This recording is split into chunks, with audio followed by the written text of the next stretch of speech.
अगर भगवान तुमसे इंतजार करवा रहे हैं तो तैयार रहना। वो उनसे कहीं ज्यादा देने वाले हैं जितना तुमने मांगा है। जिस तरह लोग मुर्दे इंसान को कंधा देना पुण्य समझते हैं, काश इस तरह जिंदा इंसान को सहारा देना पुण्य समझने लगे तो जिंदगी आसान हो जाएगी। मत सोच इतना जिंदगी के बारे में। जिसने जिंदगी दी है उसने भी तो कुछ सोचा होगा। बेवजह ही नहीं होती लोगों से मुलाकात। किसी से सबक मिलता है तो किसी से ज्ञान। श्री कृष्ण कहते हैं, किसी को दुख देकर मुझसे अपने सुख की इच्छा मत करना। अगर तुम किसी को एक पल का भी सुख देते हो तो अपने दुख की चिंता कभी मत करना। जब दर्द और कड़वी बोली दोनों सहन होने लगे तो समझ लेना जीना आ गया है। कौन क्या कर रहा है, कैसे कर रहा है, क्यों कर रहा है, इन सब से आप जितना दूर रहेंगे उतना ही खुश रहेंगे। हंसते रहो तो दुनिया साथ है, वरना आंसुओं को तो आंखों में भी जगह नहीं मिलती। जीवन में जो होता है वह किसी वजह से होता है। या तो वह आपको कुछ बनाकर जाता है या फिर कुछ सिखाकर। कटना, पिसना और अंतिम समय तक निचोड़े जाना गन्ने से बेहतर कौन जानता है कि मीठा होने का नुकसान कितना होता है। जब कोई दिल दुखाए तो सबसे बेहतर है कि हम चुप हो जाएं, क्योंकि जिन्हें हम जवाब नहीं देते उन्हें फिर वक्त जवाब देता है। अंधे बहरे गूंगे बनकर अपने लक्ष्य पर ध्यान देते रहो। यहाँ इतने खाली लोग हैं कि ना खुद कुछ करेंगे और ना करने वालों को कुछ करने देंगे और उनका मनोबल भी तोड़ देंगे। लोग जरा सी बात पर आपको छोड़ देते हैं और भगवान जरा सी प्रार्थना से आपको थाम लेते हैं। कर्मों से डरिए, ईश्वर से नहीं। ईश्वर तो माफ कर देता है मगर कर्म नहीं। यह अटल सत्य है कि जैसे बछड़ा 100 गायों में अपनी माँ को ढूंढ लेता है, उसी प्रकार कर्म अपने कर्ता को आज नहीं तो कल ढूंढ ही लेता है। नीयत साफ और मकसद सही हो तो यकीनन किसी न किसी रूप में ईश्वर भी आपकी मदद करते हैं। जिंदगी में जितना शांत रहोगे अपने आप को उतना ही मजबूत पाओगे, क्योंकि लोहा ठंडा होने पर मजबूत होता है। गरीब रहोगे कोई ध्यान नहीं देता। मेहनत करोगे तो सब हंसेंगे, लेकिन जब कामयाब हो जाओगे तो सब जलेंगे। जिंदगी वो हिसाब है जिसे पीछे जाकर सही नहीं किया जा सकता। इसलिए आज में सुधार करें और पुरानी बातों को अनुभव की तरह इस्तेमाल करें। जिस जिंदगी में उत्साह, लक्ष्य और अनुशासन ना हो उसे जिंदगी जीना नहीं, जिंदगी काटना कहते हैं।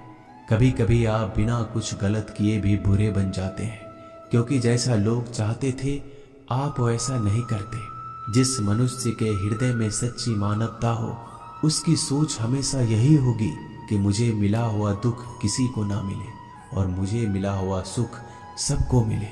मैंने हंसकर भी देख लिया और रोकर भी देख लिया, किसी को पाकर किसी को खोकर भी देख लिया।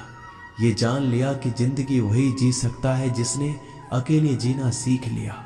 जिंदगी बहुत कुछ सिखाती है, थोड़ा रुलाती है, थोड़ा हंसाती है। खुद से ज्यादा किसी पे भरोसा मत करना, क्योंकि अंधेरे में तो परछाई भी साथ छोड़ देती है। अगर कोई आपको सच्चा प्यार करता है तो वह आपको समय जरूर देगा, आपकी हर स्थिति में साथ देगा, हमेशा आपके लिए समर्पित रहेगा, क्योंकि सच्चा प्यार एक दूसरे की खुशियां चाहेगा, आंखों में पानी नहीं। लोहे को कोई नष्ट नहीं कर सकता, बस उसका जंग उसे नष्ट कर सकता है। इसी तरह आदमी को कोई और नहीं बल्कि उसकी सोच ही नष्ट कर सकती है। इसलिए सोच अच्छी रखो, फल अच्छा ही होगा। इतना कमजोर मत बनो कि कोई भी आपको तोड़ सके, बल्कि इतना मजबूत बनो कि आपको तोड़ने वाला खुद ही टूट जाए। दर्द आपको मजबूत बनाता है, डर आपको बहादुर बनाता है, अनुभव आपको सिखा देता है। जिस दिन हम समझ जाएंगे कि सामने वाला गलत नहीं, सिर्फ आपकी सोच हमसे अलग है, उस दिन जीवन में सब दुख दूर हो जाएंगे। क्यों रोते हो? मन का ना होने पर जो लिखा है वही होकर रहेगा। एक रास्ता बंद करने से पहले भगवान 10 रास्ते खोल देते हैं। गर्मी के मौसम में पत्ते सूखने के बाद भी पंछी घोंसला नहीं छोड़ते, क्योंकि वो जानते हैं फिर से बरसात आएगी और पेड़ पर नए पत्ते आएंगे। जो हुआ उसे भूलकर नई शुरुआत करो और याद रखो, जिसका कोई नहीं होता उसका भगवान होता है। मतलब से जुड़े रिश्ते मतलब तक साथ देते हैं, लेकिन दिल से जुड़े रिश्ते आखिरी सांस तक निभाते हैं।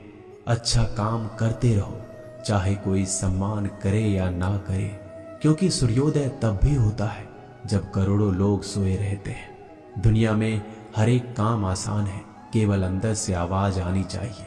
हमेशा मेहनत और उस परमात्मा पर विश्वास रखना इस सफलता का सूत्र है। जीवन में सबसे बड़ी गलती वो है जिस गलती से हम कुछ सीख नहीं पाते। जो व्यक्ति अपने मन को काबू में कर सकता है वह जिंदगी में कुछ भी कर सकता है। इंसान की अच्छाइयों पर सब खामोश रहते हैं, लेकिन चर्चा अगर बुराई पर हो तो गूंगे भी बोल पड़ते हैं। श्री कृष्ण कहते हैं, तुम्हारे बीते हुए कल को तो मैं ठीक नहीं कर सकता, क्योंकि तुम वर्तमान में अगर अच्छा कर्म करोगे तो मैं तुम्हारा आने वाला कल जरूर उजागर करूंगा।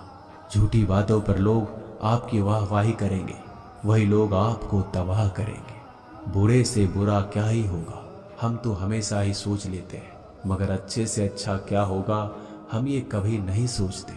जो ईश्वर रात को पेड़ पर बैठे पक्षियों को कभी गिरने नहीं देता, तो सोचो वह तुम्हें अकेला और बेसहारा कैसे छोड़ सकता है।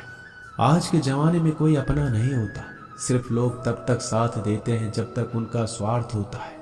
अगर कोई अकेला है तो इसका मतलब ये नहीं कि उसे कोई पसंद नहीं करता, बल्कि वह अकेला इसलिए है क्योंकि उसने दुनिया की औकात जान ली है। एक बार राजा और उसका मंत्री तलवार को साफ कर रहे होते हैं। तलवार को साफ करते समय अचानक राजा के पैर पर तलवार गिर जाती है और राजा के पैर की उंगलियां कट जाती है। उस राजा को उंगली कटने के कारण बहुत ही तकलीफ हो रही थी, बहुत ही दर्द हो रहा था। लेकिन उसका मंत्री कहता है, शांत रहिए महाराज, जो कुछ भी होता है अच्छे के लिए होता है। राजा को यह बात सुनकर गुस्सा आ जाता है। वह मंत्री से कहता है कि मेरी उंगली टूट गई और तुम कह रहे हो अच्छे के लिए हुआ। वह मंत्री राजा को समझाने की कोशिश करता है, पर वो नहीं मानता और बिना सुने गुस्से के कारण मंत्री को काल कोठरी में बंद करने का आदेश दे देता है। पर मंत्री को इस बात का कोई दुख नहीं था, क्योंकि उसका अभी भी यही कहना था कि जो होता है अच्छे के लिए होता है। वो अपनी खुशी से ही अपने आप को सैनिक के हवाले कर देता है। राजा इस बात को सुनकर चौंक जाता है, सोचता है कि मेरा मंत्री कितना मूर्ख था। उसे लग रहा था कि मैंने उसे अच्छाई के लिए कैद कर दिया। इस घटना के 3 महीने बीत जाते हैं। एक दिन राजा अपने सैनिकों को लेकर शिकार करने के लिए जंगल में जाता है। राजा को एक हिरन दिखता है। हिरन का पीछा करते करते राजा घने जंगलों में चला जाता है। वह हिरन को पकड़ नहीं पाता और जंगलों में खो जाता है। वो बाहर आने के लिए रास्ता ढूंढता है, लेकिन रास्ता उसे नहीं मिलता। तभी कुछ आदिवासी लोग उसे घेर लेते हैं। उन लोगों को पता नहीं था कि वह राजा है। वो लोग अपने देवता को बलि चढ़ाने के लिए एक इंसान को ढूंढ रहे थे। आदिवासी लोग राजा को पकड़कर अपने इलाके में ले जाते हैं। राजा उनको बार बार समझाने की कोशिश करते हैं, लेकिन वो लोग कुछ भी नहीं समझ रहे थे। वो लोग खुशी से नाचते हैं और राजा को नहलाकर बलि चढ़ाने के लिए उनको कपड़ा पहनाते हैं। अब राजा को लगता है कि वो मरने वाला है। जब आदिवासी लोगों का मुखिया राजा को मारने जाता है, तब देखता है कि राजा की पैर की उंगली कट चुकी है। इसको देखकर उसका मुखिया कहता है कि इस इंसान की बलि नहीं दी जा सकती, क्योंकि ये इंसान पूरा नहीं है, एक अंग कटा हुआ है, और उनके भगवान को एक पूरे इंसान की बलि ही दी जा सकती है। अगर ऐसे इंसान की बलि दी जाए जिसका अंग पहले से कटा हुआ है, तो उनके देवता खुश होने की जगह नाराज हो जाएंगे। फिर वो लोग राजा को छोड़ देते हैं। राजा खुशी खुशी अपने महल चला जाता है और सोचता है, अगर मेरी उंगली उस दिन ना कटी होती तो आज मेरी मौत हो जाती। इसका मतलब मंत्री सही कह रहा था, जो कुछ होता है अच्छे के लिए होता है। फिर राजा अपने सैनिकों को आदेश देता है कि जल्दी से जाकर मंत्री को रिहा किया जाए। फिर राजा मंत्री को अपना पद वापस देते हैं और पूछते हैं, मंत्री, उस दिन मेरी उंगली कट गई, मेरे लिए अच्छा हुआ, मैं मान गया, लेकिन तुम जेल में हो, इससे तुम्हारा क्या अच्छा हुआ? मंत्री खुशी खुशी राजा से कहता है, महाराज, आप शिकार के लिए जाते तो आपके साथ मुझे भी आना पड़ता, और अगर मैं आपके साथ जाता तो वो लोग मुझे मार देते। मंत्री की बात सुनकर राजा को समझ आता है कि जो भी हमारे जीवन में होता है वो अच्छे के लिए होता है।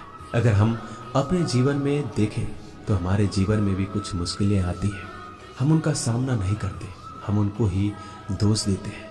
ये मुश्किलें हमें आगे बढ़ाने और मजबूत कराने के लिए ही आती हैं। हमें हर मुश्किलों को सकारात्मक तरीके से देखना चाहिए, क्योंकि हर चीज कुछ ना कुछ सिखाकर ही जाती है। हर व्यक्ति के जीवन में सुख और दुख का आना जाना बना रहता है। दोस्तों, आशा करते हैं कि ये वीडियो आपको पसंद आई होगी। मिलते हैं जल्दी नए ज्ञानवर्धक वीडियो के साथ। धन्यवाद।